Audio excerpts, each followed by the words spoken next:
11,000 কোটি টকাৰ এটা অনলাইন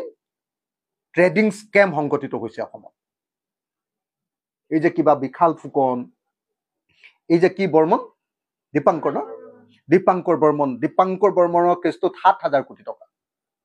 বিশাল ফুকনৰ কেছটোত 2,000 কোটি টকা 7-2-9 আৰু বাকি গোটেই অগৰং বগৰং গোটেইবিলাক ধৰিলে টোটেল হৈ গলগে 11,000 কোটি টকাৰ কেলেংকাৰী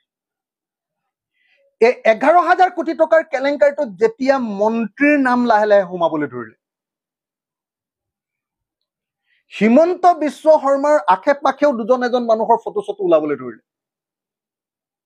মন্ত্ৰীবিলাকৰ পত্নীবিলাকৰ ফটোবিলাক ওলাবলৈ ধৰিলে আকস্মিকভাৱে 9, 10 আৰু 11 তাৰিখৰ দিনা সোণাপুৰত উচ্ছেদ কৰি দিয়া হ'ল আৰু এইটোতো সকলোৱে জানে যে অসমত কিবা এটা যদি চৰকাৰ বিৰোধী কিবা এটা যদি মানুহৰ প্ৰতিবাদ আহে লগে লগে